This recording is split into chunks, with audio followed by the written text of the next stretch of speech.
It is believed that dopamine fasting, a form of denying yourself of the dopamine neurotransmitter, our chemical messenger that propels us to action, can aid in brain restructuring or rebalancing. Fasting can include giving up things like electronics, artificial light, food, liquids, eye contact, conversation, and pretty much everything else that one finds stimulating. David Nutt, director of the Neuropsychopharmacology Unit in the Division of Brain Sciences at Imperial College London, asserts that retreating from life makes it more interesting when you return to it. Monks have been doing it for ages. Joydeep Bhattacharya oversees the Cognitive and Neuroscience Research Division at Goldsmiths University of London, takes the view that understanding dopamine is actually about anticipation of the reward, and not the pleasure itself. Abstinence may result in increased thoughts about the items one is avoiding. This may work to offset dopamine fasting. Our brains will naturally crave something when we try to abstain, which will cause a greater release of dopamine. Similar to this, someone who abstains and feels like it's a special event to be abstaining, as well as someone who regularly congratulates themselves on their abstinence while abstaining, run the risk of inducing the release of dopamine. This kind of time-limited detachment may be better understood as meditation than as a dopamine fast. There are also risks associated to dopamine there, though. You might experience bliss and a release of dopamine if you transcend in meditation, according to Nutt, who has examined the creation of dopamine in monks. When looking at addiction, long-term abstinence may be advantageous, according to Nora Volkoff, director of the National Institute on Drug Abuse at the National Institutes of Health. More research is needed to see whether this strategy actually lessens undesirable behavior over time. According to Volkoff, people are significantly more likely to succeed if they have social support networks and access to motivating, dopamine-boosting activities. Making healthy swaps for unhealthy fixations is key to succeeding in the dopamine tug-of-war. At the same time, the opposite is true. Certain initially discouraging and/or tough events encourage rises in zeal and high spirits, without the fall. This is often described in the process of hormesis.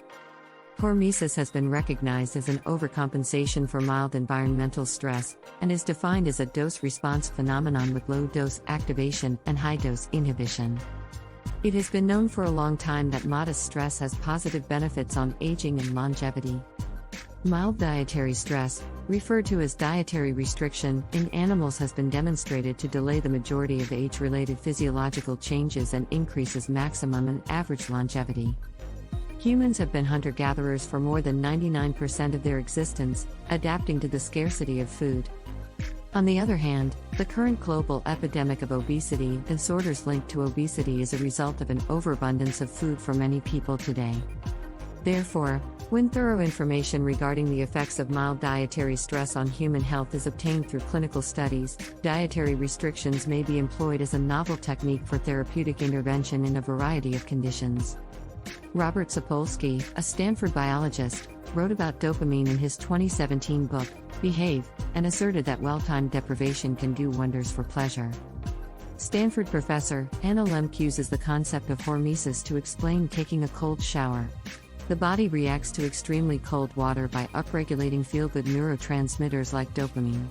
She describes this as small natural delights without a major come-down. Another example of hormesis occurs while camping for Kenneth Kishi, a neurologist at Wake Forest University who studies dopamine variability. He creates deprivation by roughing it in state parks for a few days. This entails eating less, sleeping in a small tent, and taking frigid baths. Although it can be challenging, he claims that after returning, he always feels refreshed. When looking at the effects of healthy stress on those who had experienced substance abuse, it was shown that methamphetamine addicts' dopamine receptors grew following an hour of cross-training 3 times per week. As we age, exercise has been found to protect dopamine receptors. If not, they deteriorate by up to 10% per year. When reviewing one's digital activities, Professor Lemke reminds us to be careful not to overdo it with texting, loud music, or any other stimulating activities. We need some time when our minds are not active and can be resting and recharging. We can't be always on and producing, while neglecting time needed to be off and repairing. Lemke highlights that another way to look at this polarity of human experience is that we cannot really understand joy until we have fully experienced grief, for example. An adjacent way of looking at the relationship between stimulation and motivation comes from Wendy Suzuki, a neurologist at NYU who focuses on physical exercise. She examines the combination of exercise paired with physiological motivation via music can be powerful. She asserts that without music, the majority of individuals won't find exercise enjoyable enough to do it frequently. When researching the impact of stimulants, Nora Volkow forbade the use of caffeine within her research cohort. Caffeine is the most widely used psychoactive substance on the planet. Despite being socially acceptable, it is highly addictive. People use it to improve their performance, increase focus, and provide an energy boost. Caffeine achieves this via its adenosine mimicking capabilities. Caffeine effectively attaches to the adenosine receptors, our tiredness controllers, and causes a little mischief. In other words, caffeine agitates the adenosine activity production, making us feel more alert and awake. Volkow's research demonstrates that it impairs the dopamine receptor's ability to be removed in response to dopamine spikes, which has an impact on the brain's capacity for balance. For example, energy drinks containing caffeine are regularly consumed by video game players, which increases the game's attraction and heightens stimulation. Volkow advises being cautious about this combination to prevent compulsive gaming. In terms of behavior modification, and/or seeking to eliminate compulsive action or consumption, it is generally agreed that one should try to reduce, rather than completely giving it up, known colloquially as going cold turkey. Many experts suggest employing this gradual behavior reduction strategy, since it is based on the reward prediction error principle, which contends that we are greatly motivated by pleasant surprises. When overindulging, dopamine levels gradually decrease as a result of becoming repetitive and predictable each time we give ourselves the same gratification. But if you maintain a level and frequency, the novelty never wears off, you will not develop a tolerance and/or potential dependency, and one is able to maintain a certain level of balance. Or put another way, we become desensitized to the activity or substance the more we engage in it.